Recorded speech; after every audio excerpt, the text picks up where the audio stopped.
Last week I received the Dendrobium Kingianum, and it came from Orchid Insanity, and it's such a beautiful specimen. Now, right over here is the piece of Sigmorsis bacilla I received a week earlier and killed in the terrarium because it got too much moisture being wicked up into the sphagnum moss. I'm hoping that I'd be able to, maybe from the roots get another one to grow, but it's hard to tell. Looks like there was a little bit. No, those might be roots on both sides. I don't know. Anyway, it's dead. I went ahead and collected this rock from the yard. I soaked it in bleach, and then to make sure I got all the dirt, I scrubbed it with a toothbrush, soaked it in water and everything just to make sure there's no bleach residue. It has two relatively flat surfaces, and it has a niche over here and it has a dip here, so I could plant it here with a dip or in the niche. And I watched a video by the guy's name is Oliver's Greenhouse on YouTube, where he planted a different kind of dendrobium into a large piece of lava rock.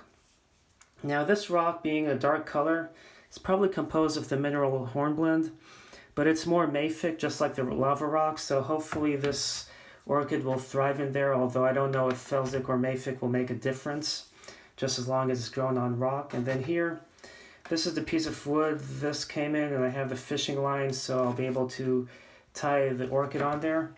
Here I have, these are some scraps I had of just non-self-adhesive craft foam.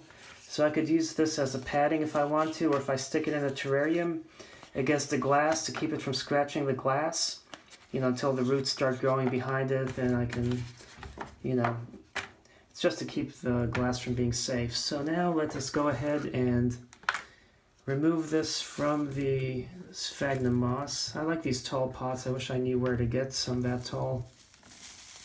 Those would be great for certain carnivorous plants sitting in the water tray like this, where this extends above the height, because when it rains too much, certain carnivorous plants they want a lot of water, but they don't want pure saturation. Now I'm trying to separate this so carefully that I don't damage the roots.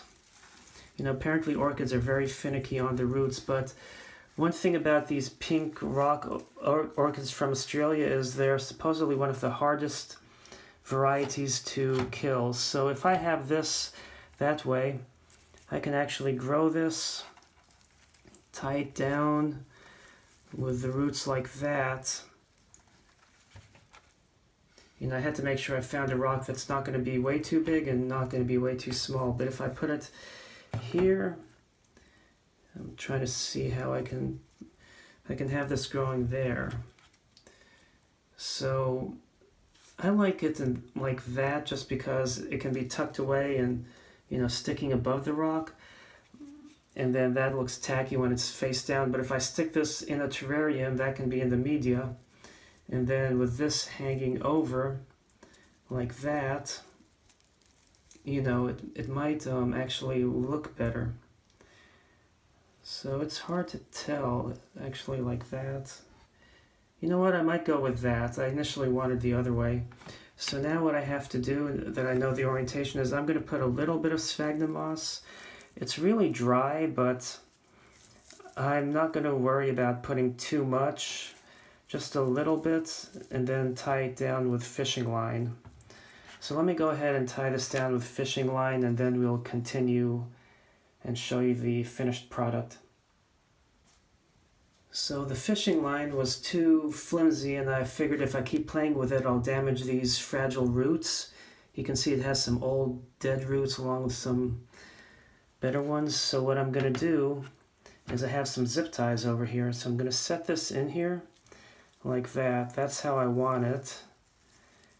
And these zip ties aren't long enough that I have to daisy chain a couple. So I can do that.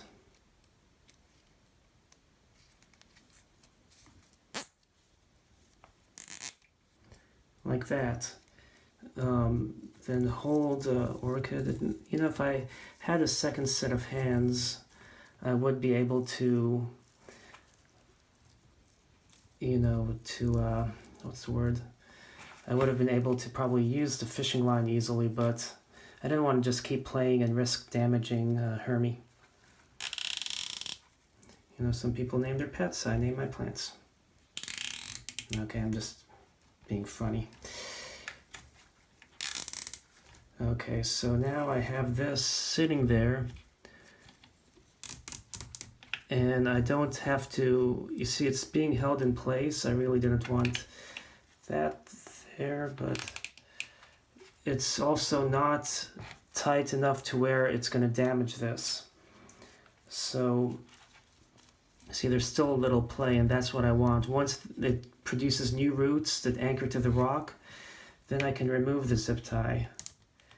So I'm going to put them in there as a temporary fix. And there we go.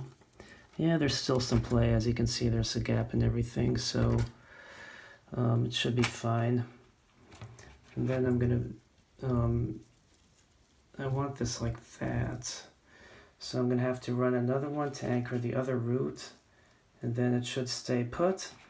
And I'm not sure how fast these orchids grow to know how long it will take for me to remove the zip ties, but at least, you know, it's just doing the same thing as fishing line, only it is easier to work with but more unsightly.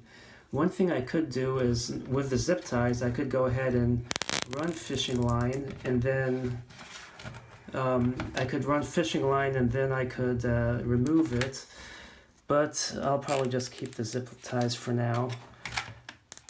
And you see I have the root where it's still loose but touching the rock so it can adhere. I may have zipped this a little. No, it still has some play.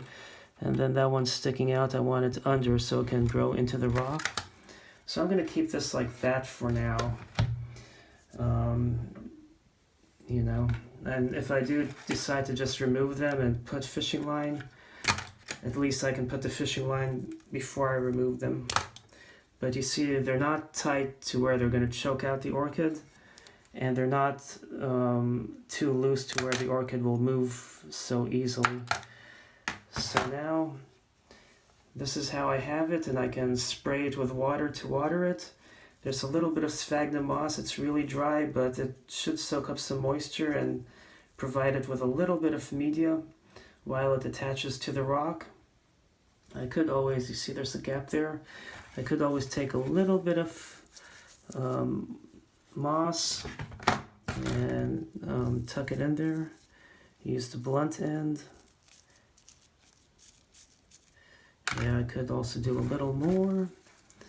So it's a lot more manageable using zip ties than fishing line. So there we go.